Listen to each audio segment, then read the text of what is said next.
Okay, I welcome everyone for the discussion, for the question and answer. If you have any question or topic, you may please raise for the sake of a discussion. Yeah. I will describe sitting meditation. Once I sat, I had no feelings, and so I turned my attention to the sitting posture. It was apparent. Next, I was turning the attention to the moving of the abdomen, and since there were no sensations, this movement was very apparent. The consciousness of the movement was clear. Next, sitting, I wanted to have the same conditions. So I turned the attention to the body. The body was there. I turned the attention to the rising and falling. It was there, but there was also some feeling on the nostrils. So the attention went from the movement of the abdomen to the nostrils on in-breath, and then I turned it during this breathing. I turned it to the abdomen, and the next cycle it was the same.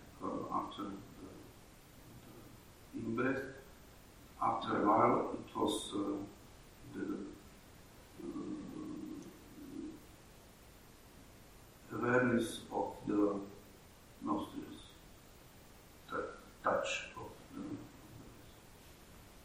nostrils. This was next.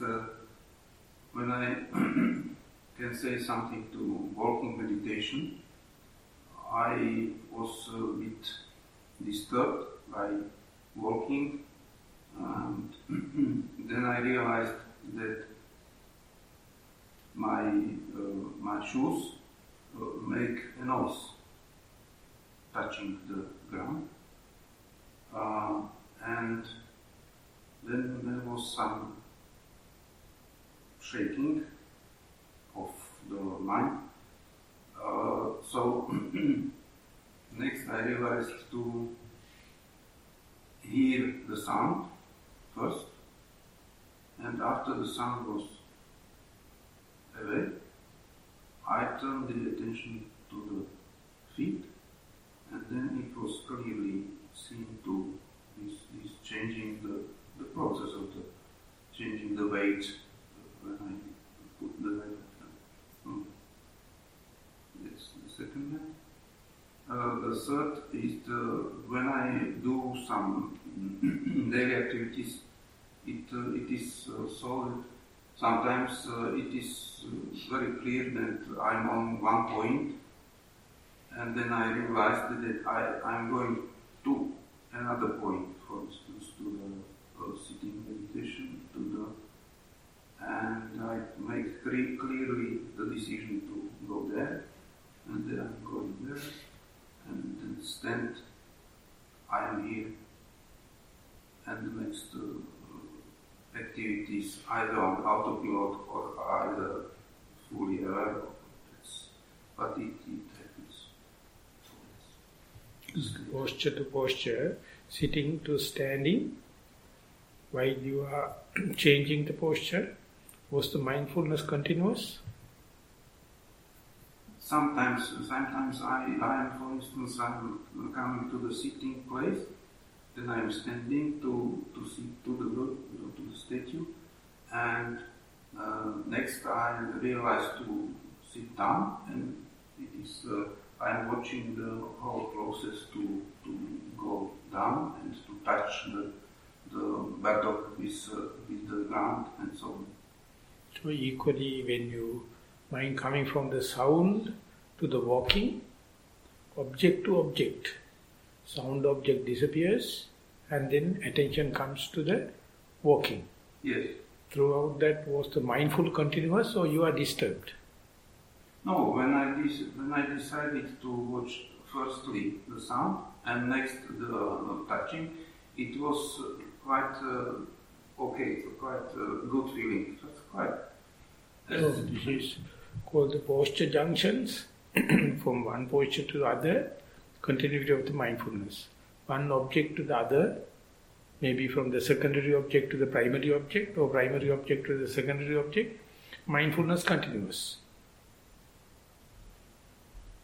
No, it's a momentum. This change is very quick. Yeah, changing happens, but mind is not disturbed.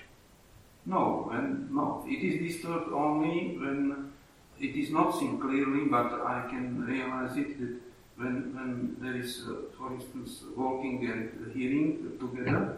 So when I do not decide exactly what I am watching, so the mind is going to this and this for primary to secondary very quickly. So it comes such down for the moment, and I am not sure that what is it about. When I decide to go to secondary object, then it is clear. When to decide to primary, it's clear.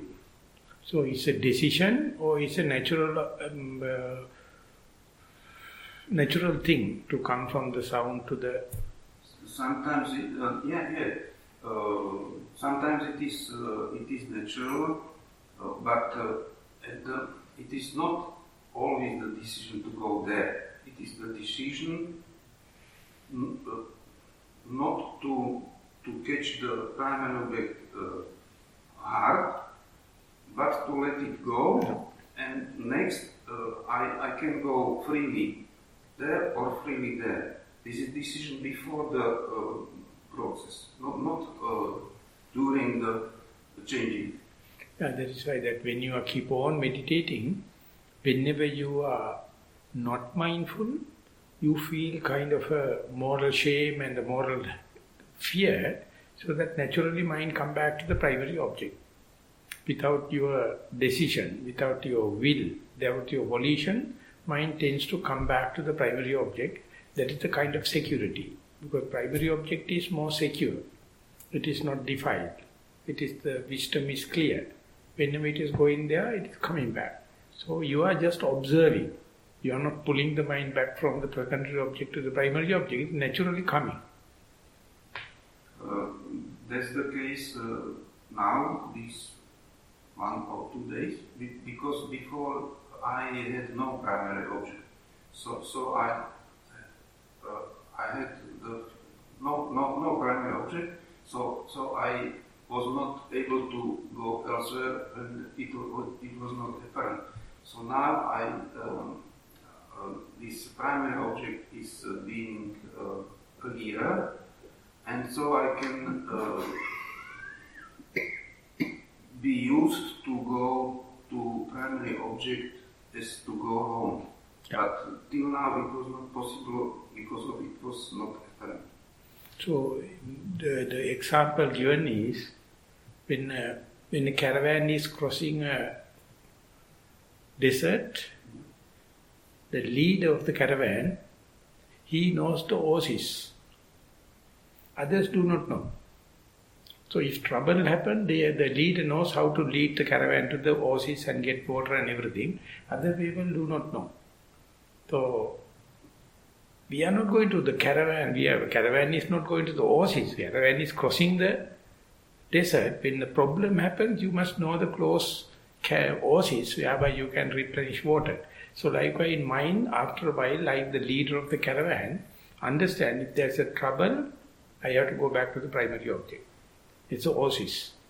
That's a less defined form. So that is the security we develop. That is the confidence we develop. That is the personality we develop. Whenever something wrong, we come back to the primary object. So primary object is always at your dispatch, at your fingertip. So this is the way we develop the trust upon the mindfulness and as well as the primary object. But if you have no doubt, if you have no bewilderment, If you have no hesitation, don't come back to the OSIS, just continue. So that's my case, that I do not see the secondary object as a distortion. Yeah. I'm going there or not there. So it's not so. Sometimes it is, yes, sometimes it happens, but my background is that it is not distortion, it is only to move attention to it. To the primary object. Either to primary or the secondary. It seems it is not distortion for me to go to the secondary object. So if that happens, don't direct the mind to primary object. Let the mind to continue. Either secondary object or primary object, never mind. If at all you have a doubt, if at all you have a bewilderment, if at all you have an uncertainty, then only then you direct the mind to the primary object. Otherwise, run the risk. That is the way you develop confidence. So it's a secondary stage. At the beginning, you always try to pull it to the primary object. But later, you let the mind to run freely with confidence. If there is no confidence, if there's a doubt, then you try to go back to the primary object and check. That means coming home back. So that is the way you are slowly developing, that is called risk lover. Risk lover. You are too old. I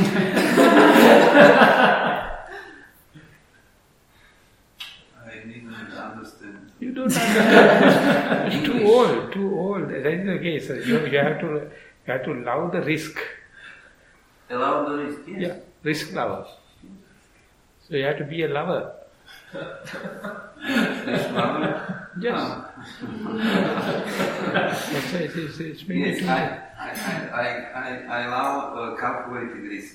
So I have to see what is it about, and then I can go to it. But otherwise, not fully risky. It is only that I have to... So you develop it by the time when you develop the confidence on the mindfulness, you run any risk. No problem. Because you develop the mindfulness is the savior. Mindfulness is taking 100% security, run the risk. That is the way you can evolve. Otherwise you are very conservative. You are very stereotyped. You are always with blinkers. So when the mindfulness develops, no problem.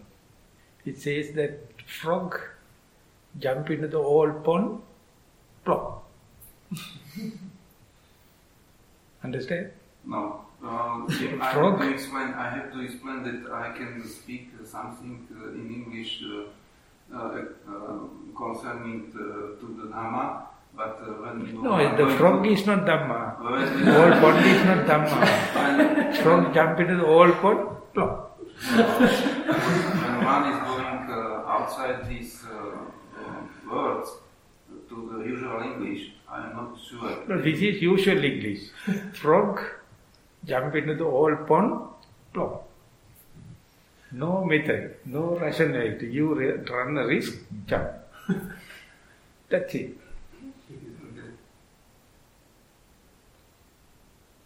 So this is the way slowly when you are meditating, you become rejuvenate. You feel like young. You feel like run a risk. No problem. You are not answerable to anyone. You run because you develop the confidence on the mindfulness. Good.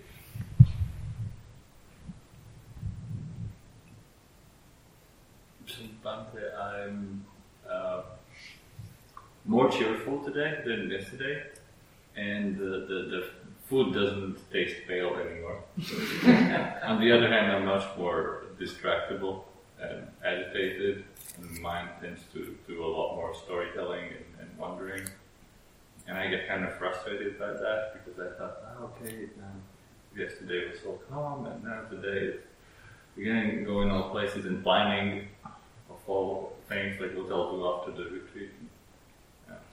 So, but I try to like remind myself like, okay, to accept the present and be here and now. But yeah, it's kind of difficult. And also, I feel that it really like takes a long time for mind to come back, and it's really like bored by the primary object.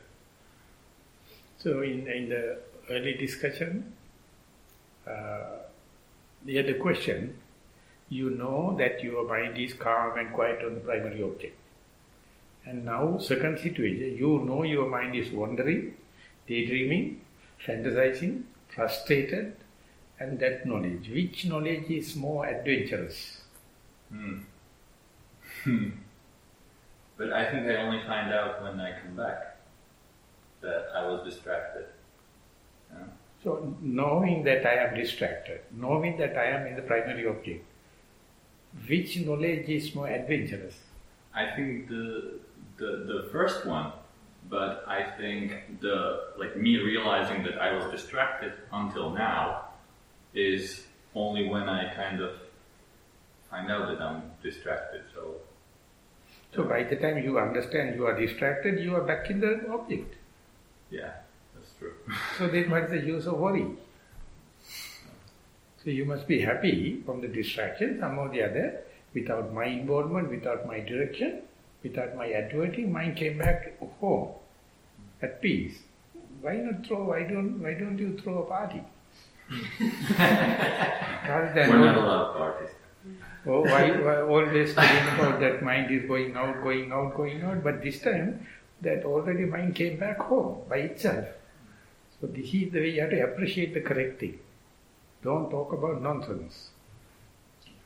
Understand? Yeah, thank you. Vanaya, may I ask? Yeah.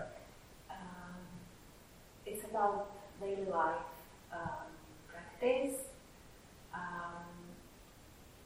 Basically, I'm quite curious to know how can you be mindful while you talk. Talking. Talking. So I asked this question from Pandita. So I was there for almost 4 years. Then he told it is difficult, but you can be aware of the vibration here. Of the voice. Yeah. The sound box, vibration, that I am talking. But the mind is talking. You can feel the physical vibration. And very interesting, I read a book about 100 heroes of the last century. In different places. There's one lady, she can't talk. She has been brought up by a witness, and she keep the hand here of the witness. And witness is okay. Then she understands, yes, it's okay. When the witness says, don't do it, by the touch, she can understand the message. And now she asked the witness to keep the hand here. And she make a noise. And now the witness understand this is telling yes. And she make another noise, say no. Ultimately the dumb girl became a famous speaker, answering people not to worry, telling people not to worry. And she say it in a just kind of sound. Witness can read and tell the people, you people can talk, why worry? I can't speak, but I am not worried. So she became so famous by touching here. Touching the witness sound box, and witness is touching her sound box, and the witness can interpret just like him. From Slovakia to English language, English to Slovakia. So you can be aware. So that's a general way of mindfulness on speak.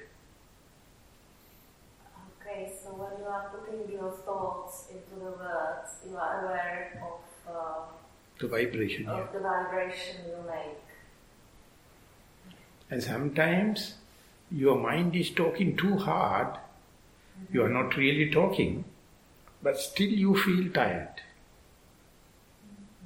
And there you feel kind of vibration, but this area is irritating.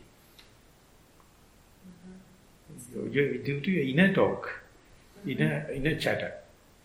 So that whether you are express yourself with the sound or whether you are not express, the same cost, the same discomfort. So best thing is to not to talk. I agree.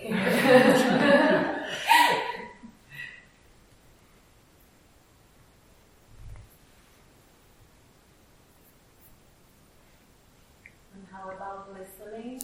You said, like, I think 2 or 3 days ago, that we are not listening, that we are hearing our thoughts. The listening, I gave one letter to him, one small girl who wrote her morning time from the going to school and coming back. Throughout she was mindful and she is writing. The next letter, she is listening to sounds and ultimately she learned the art to listen to the end of the sound. And it is going to silence. So that is called sound of silence. And ultimately you find, when you are in a place where there are no sounds, there is a sound line, there is a datum line of sound, never leave you. There is a kind of a bell ringing sound of the mind. So, the Beethoven number 6, pastoral number, music number 6, is to indicate that she starts with the music and reduce to the 0. And keep the listener few seconds, no music, the full orchestra. And if you ask the listener what is the best part of the orchestra, is the no sounds. So, some people call it as loneliness. Some people call that sound as a sign of aloneness. The one day when the Buddha was in the forest, there was a celestial being living in the tree, and it is calling Buddha. Bhante, even the birds are not singing. In the midnight, I hear the creaky sound, I feel fear. I feel lonely. Then the Buddha says, when I am living in the forest, even the birds are not singing, I feel creaky sound, I feel very happy, because I am solitude. I am in a solitude. So some people consider this as a lonely. Some people consider as a alone. So that is why music and the radios and everything, people feel social, feel socialized or civilized in the midst of sounds. When there is no sound, they feel disturbed.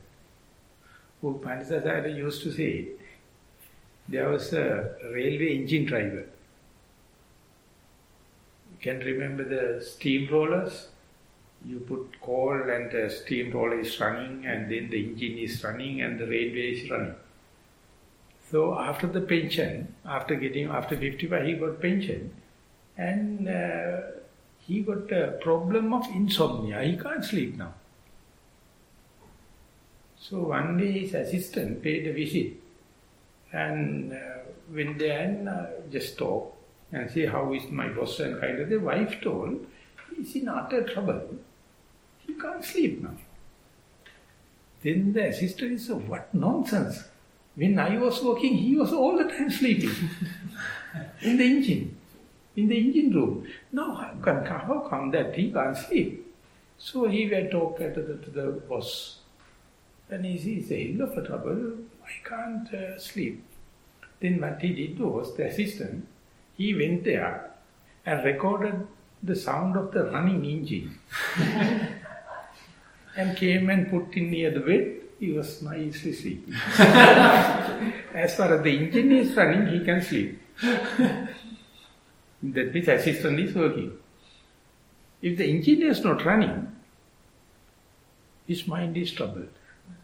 He can't remember he got pension and he has to rest. But he was very happy in case the engine is running. So we people also the same. Whenever we get the familiar sounds, we are very happy. Otherwise we get lost. We are lonely. We lose our sleepiness. We lose our appetite. We lose the agility of the body, because it is always stimulated by either seeing or hearing. Seeing and hearing. So therefore, whenever you put into no sound situation, the criminals, before the capital punishment, they put into the cell. 7 days darkness, 7 days no sound. He's dead. 7 days time when you go there, he's no more living. Because he always think about the crimes he has committed. And he's utterly agitated. He can't eat, he can't sleep, almost like dead. So, in meditation also we are doing the same thing, but happening in a gradual way. You are slowly cut off from the sound and listen to your own sound. Consider this as your solitude and appreciate it. And ultimately you go to still deeper layers. It is like an orchestra melody. Whenever you are in silence, you will listen to the sound of silence. There are 3 books. Venerable Amaro wrote one thing in England, in Amaravati. They are very famous to listen to the sound of silence.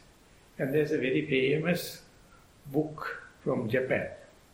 One boy is go in search of sound of silence. And there's yet another Sinhala book we had in Sri Lanka. He translated that all the book into Sinhala and give it to meditators and young children for mindful school to listen to one's own sound. So naturally he or she becomes silent. If you are listening to your own sounds, you naturally become silent. So we gong the bell, the ball we have there, singing ball, and ask them to see the end of the sound. 2 times when we are doing it, all the noisy class children become calm down. And they can listen the end of the sound. So whenever you are disturbed by sounds, and if you wish to be mindful, see each and every sound has its own end. Then when you are listening to the end of the sound, it's an art. Ultimately you will end up with your own inner sound. It's called listening to inner voice. Listening to inner sound, we don't know from where it comes. It's everywhere. The sound of silence. So that is the end of the meditation on the sound. That is listening to the sound of silence. So now the snow is falling. This is the first time I see in my life.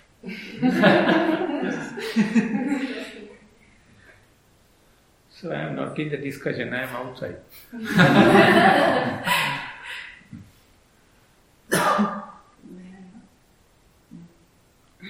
Accidentally, I'm in the watching of sounds. I'm watching the end of the sound when you make a pause at the end of the sentence and the other word began. And still I hear the inner sound, and it's just one level of the sound. There is no silence, it's always the sound there. And it is changing when we meditate, it's higher, and sometimes it's on the lower level. Yeah. So can you hear the sound of silence while listening to a bird? Can you hear the sound of silence while you are listening to a bird sound? I don't know, bird sound, maybe no. Bird sound is very high, yeah. but still the sound of silence is there. Maybe. I think I listen to the birds. So when the disturbed point is there, still the primary object is there.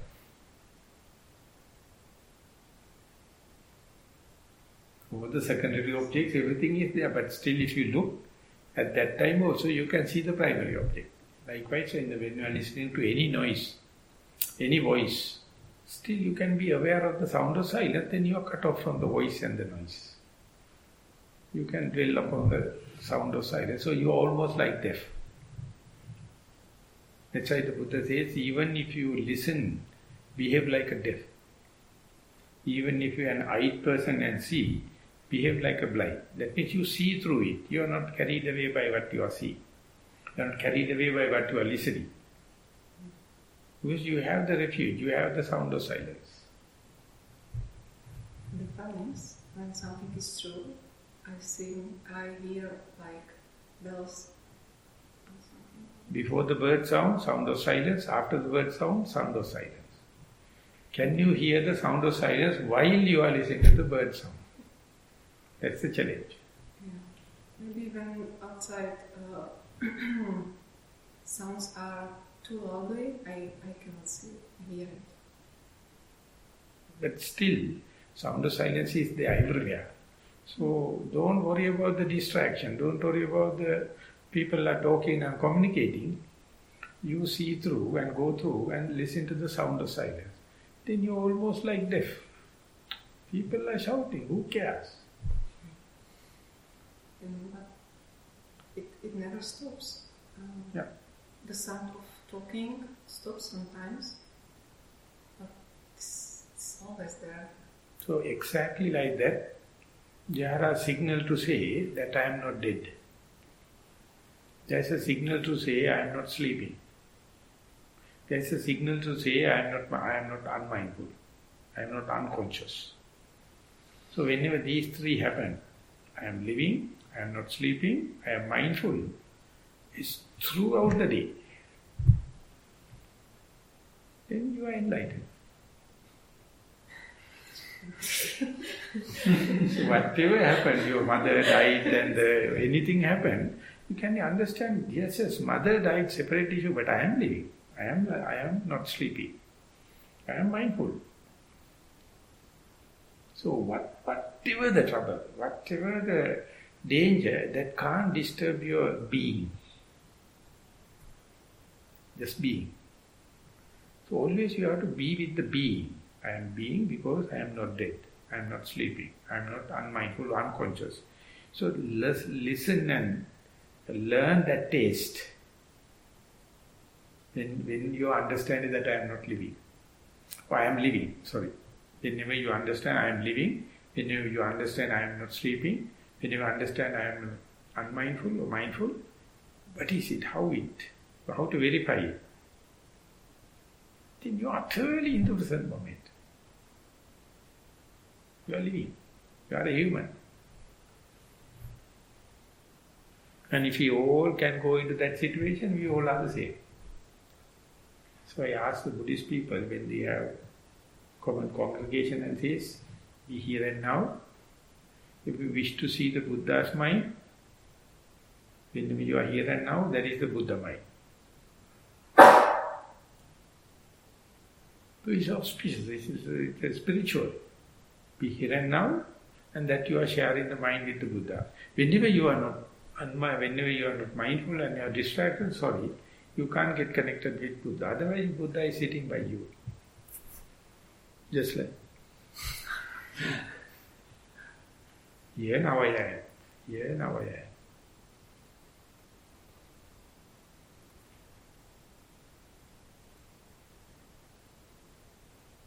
I have one question. Is it possible to unroot ill will? Possible to? Possible to unroot, to not be in ill will. So that is our nature. Or it's The ill will is something artificial. just decision. The reaction, irritation, everything is artificial. Our real nature is, we are just like water. We are just like air. All other things acquired things. They are visitors. Our nature is, whenever we are not understanding, I am living, I am not dead, I am mindful, mind is no more ill will. Ill will cannot come and harbor there. So we have to understand the mind without ill will, without sense pleasure and without harming thoughts is at home. That is our at home situation. That's our real nature. But we are, while living in this the civilized society, always we are filled with sensuous pleasure and hatred and harming others and kind. That become natural life. That become at home life. So when you go real at home, you feel like a stranger. There are two different, those, so much of snow. You're very lucky. Yes. It's not common. Not common, that is for me. It's only for you. It's just melting.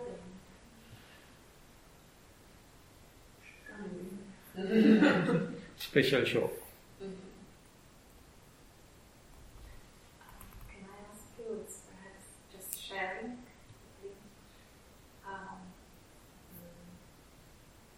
It's about like my current meditation, not sounds like inner sounds. Last night, I think, during meditation, I started to hear some sounds, and first I thought like it's village somewhere here, and they are ringing church bells. Like people are supposed to go to church for praise. So here is this ringing, and I heard it like from very distant, like village is far away, but the sounds is vibrating in the valley, and I thought like it may be some village somewhere, but I know it's not village, isn't it? So just double checking, because and now when I meditate, I am with that sound, like some inner sound, probably sounding like this vibration sound. So I'm just with it and letting it be as it is, and coming to breath and feeling vibration here and there out my knees. So I'm just observing it and trying to be very neutral. Just wanted to share. The explanation possible is there's energy, there's a kind of a vibration. One person call it as light, some person call it as sound, another person call it as a smell, another person call it as a taste, another person call it as a touch. Exactly the same thing. You interpret according to your likings and dislikings. So when you are hearing something, you can't see. When you are hearing that at a very deep level, you can't smell. You can't taste, because your attention is always engaged with the sound. So that means, imagine you have a television with 6 channels. When you open one channel, you cannot understand what is happening in the other 5. So selecting of a channel is your will. So it is your personality trait. You make the neutral vibration into a sound, and you say it is a sound, I am a listener. But another person is sitting in the same place, he will say, no, I see it as a light. And you yourself in the next moment say, no, it is a smell, it is a taste. So therefore everything coming from the same source. So when you go deep layers, the discrimination, just like the fingertips, no more that you are handling it here, before it is disturbed and diversified. So when you come there, it is so boring.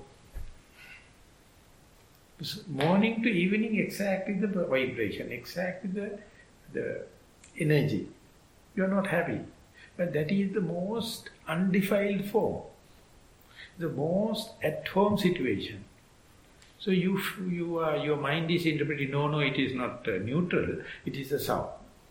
Then you ask, it's a female sound or male sound, it's a melody or it's an irritation. You start storytelling. All the kind of thing happen once you specialized, once you labeled it. So the advice is, don't label it. By labeling only you get committed. The Buddha says, Sanya Nidhanani Papancha Sankha. Your storytelling and proliferation completely based upon labeling. So when you become civilized and when you are living among people, labeling is a must. But if you are living in the forest alone, not necessary. So more and more we become civilized, everything is being labeled. Everything is discrete. So problems are very discrete, very complicated. But if you are to understand all these things, diversification coming from the same source, the source is pure. Whenever it is diversified and going into detail, asking for trouble.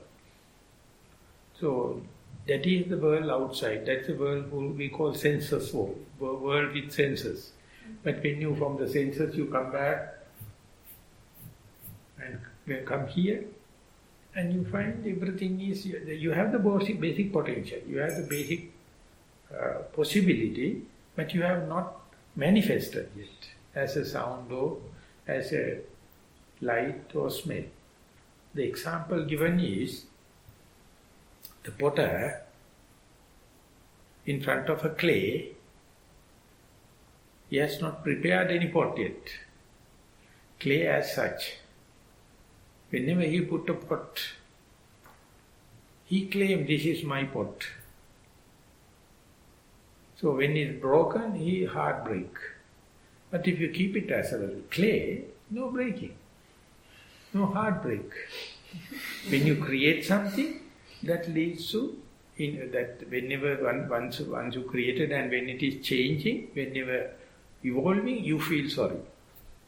If you are not creating anything, nothing to worry. The potter with the clay lump, not made up anything. So our crafty mind, our magical mind, our naughty mind, never happy to keep the clay as such. And how not to label when our mind is made to label? So whenever you label, you have to understand mind get engaged, fantasizing, daydreaming, keep on churning and end up with frustration. And if you are try to keep it not labeling, it can't make stories. It can't make tension. You are like the cat, small cat without open eyes. Puppies, small little. Okay. Okay, I got it. So Dalai Lama, you heard the Dalai Lama? Of course. Dalai Lama, he says he was number 9 in the family or something, like a very poor family. His one eye is not open. And when he is keeping near the breast, searching for the breast. So yeah, elder sister used to say, as a very young boy, the mother keeping near the breast, you can't trace the breast, the nipple, and searching with the one eye. Imagine you don't have any eye. You are just blind. Nothing to worry. The senses are given us to use in an efficient way, but we are very foolish. We are very, very idiots. We are misusing them and ultimately making problems to me as well as the others. Senses by itself is not wrong, but if you put it through wrong usage, problem. So therefore, you have to understand the potential, you have to understand the possibility, but don't manipulate, don't let it manifest. Just keep it as the original, unpolluted energy level, unpolluted vibration level, so that you are full of energy, full of possibility, full of potential, but not manifested. So it's a kind of a patience. It's a kind of a wisdom. Let the things to be as it is. Don't interfere, and then they will not interfere you. Which is that you are sitting by a river, sitting on a dry land, you can just observe the river is flowing. But if you put the leg, what happens? You get wet, the river get disturbed. If you put the finger, the river get disturbed. You get wet. So you are supposed to sit in the dry land and just see the flow. So likewise you must understand not to carry the way by this phenomena, just to look at it from the distance view. Don't interpret. Don't claim that you have seen. Just see like a blind person. Behave like a blind person, the cat without open eyes. How do you call litter? A cat, young cats? Kitten. Very lovely. What is the time like? I think maybe now. Nearly 4. Almost. Few minutes available. 4 minutes, 5 minutes like. So we'll leave, if there is no question, we'll end the discussion. Thank you very much for the participation. Sadhu, sadhu, sadhu.